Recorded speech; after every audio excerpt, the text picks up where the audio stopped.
टन्को दिन सक्छ।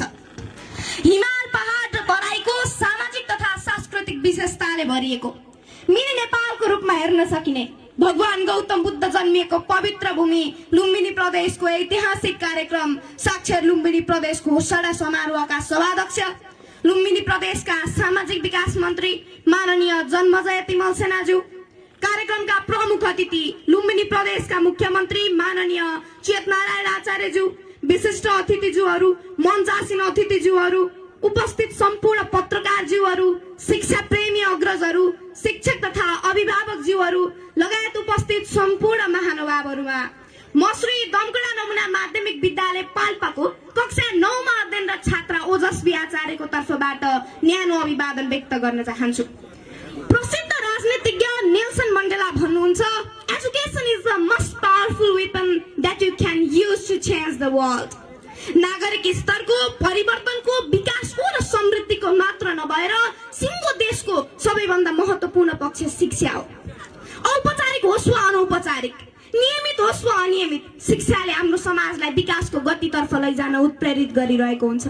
हामी सबैको सबैभन्दा ठूलो अपेक्षा समृद्धिको महत्त्वपूर्ण आयाम नै शिक्षा हो, जसले राज्यका विभिन्न निकायहरूलाई अगाडि बढाउन मद्दत गर्छ भन्ने मेरो बुझाइ छ। औपचारिक शिक्षाको ढाँचा, विधि, विकास र चरित्रको विषयमा पछिल्लो समयमा चर्चा गर्दै गरौँला। आज यो महत्त्वपूर्ण कार्यक्रमको आयोजना गरी साक्षर लुम्बिनी प्रदेश घोषणा समारोहको साक्षी बन्ने अवसर प्रदान गर्नुभएकोमा म हार्दिक धन्यवाद व्यक्त गर्न चाहन्छु।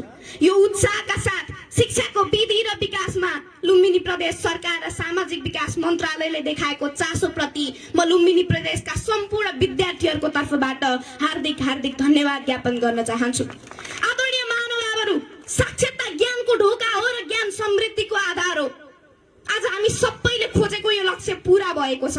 आज लुम्बिनी प्रदेशका 12 वटै जिल्ला पूर्ण साक्षर जिल्ला घोषणा भइसकेका छन्। नेपालको संविधान 2072 ले शिक्षालाई नागरिकको मौलिक हकको रूपमा सुनिश्चित गरेको छ। संविधानको धारा 31 अनुसार आधारभूत तहसम्म अनिवार्य र माध्यमिक तहसम्म निशुल्क शिक्षा प्राप्त गर्ने हकको व्यवस्था भएको छ, जसका निम्ति लुम्बिनी प्रदेश सरकार र सामाजिक विकास मन्त्रालयले खेलेको भूमिकामा मुक्त कण्ठले प्रशंसा गर्दछु। आजको आधुनिक युगमा पढ्न र लेख्न जान्ने मात्र होइन, सामाजिक सञ्जाल र इन्टरनेटको सुरक्षित प्रयोग गर्न सक्ने, आम्दानी, खर्च, बचत र ऋणको हिसाब किताब बुझ्ने, स्वास्थ्य, सरसफाई र पोषण सम्बन्धी जानकारी भएको, सही र गलत सूचना छुट्याउन सक्ने, संविधान, अधिकार, हित र रक्षालाई आत्मसात गर्नेलाई साक्षर ठान्नु पर्दछ। नेपाल सरकारले अंगीकार गरेको वर्तमान मापदण्ड अनुसार 15 देखि 60 वर्षसम्म 95% व्यक्ति साक्षर भएमा त्यस क्षेत्रलाई साक्षर क्षेत्र घोषणा गर्न सकिन्छ। आज लुम्बिनी प्रदेशले यो मापदण्डलाई पूरा गर्दै आफ्नो लक्ष्यमा पुगेको छ। यो लक्ष्यमा पुग्न दिलो ज्यान दिनुहुने लुम्बिनी प्रदेशका मुख्यमन्त्रीज्यू, सामाजिक विकास मन्त्रीज्यू, सचिवज्यूहरू, यहाँहरूको यो सिङ्गो टिम, 6 वटा शिक्षा विकास तथा समन्वय इकाइ, 109 वटा स्थानीय तहहरू, 4439 वटा सामुदायिक विद्यालय र त्यस विद्यालयमा कार्यरत सम्पूर्ण शिक्षक सर म्याडमहरू, तपाईँ सञ्चारकर्मीज्यूहरू र उपस्थित सम्पूर्ण महानुभावहरू धन्यवाद तथा बधाईको पात्र हुनुहुन्छ।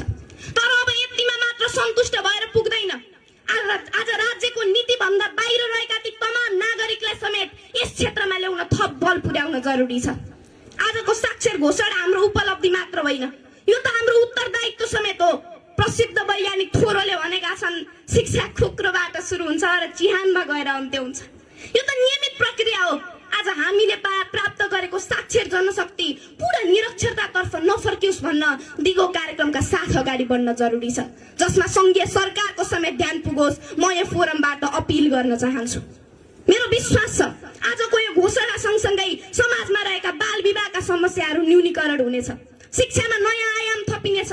हाम्रो परिवारलाई साक्षर बनाउन हामी बालबालिकाहरूले दूतको रूपमा काम गर्नेछौँ।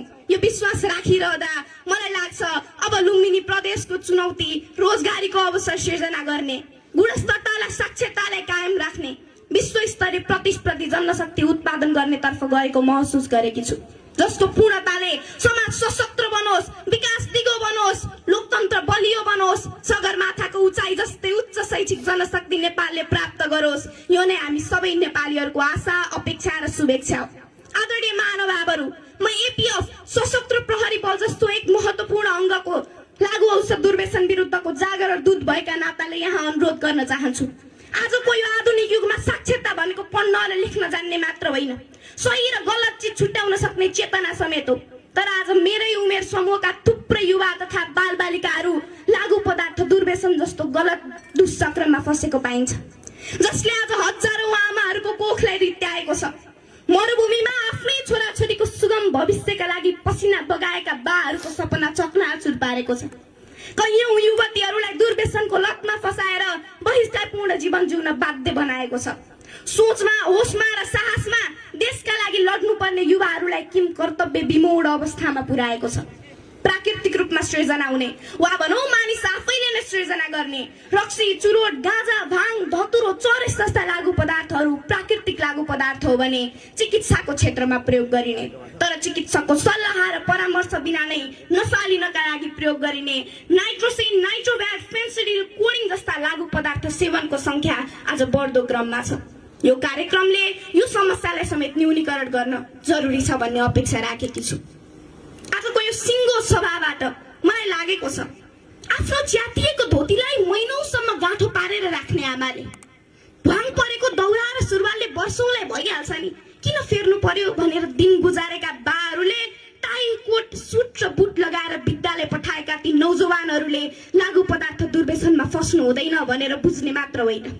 आज हरेक अभिभावकले आफ्नो होटलमा र पसलमा नसालु पदार्थ लिन आएका बालबालिका पनि मेरै छोराछोरी हुन् भन्ने सम्झिएर लागु पदार्थ दुर्व्यसनबाट टाढा राख्ने समाज निर्माण गर्न पनि साक्षर समाज चाहिन्छ, जसमा यो आजको कार्यक्रमले समाजमा नो ड्रग्स भन्ने मान्यता स्थापित गर्छ भन्ने अपेक्षा समेत राखेकी छु।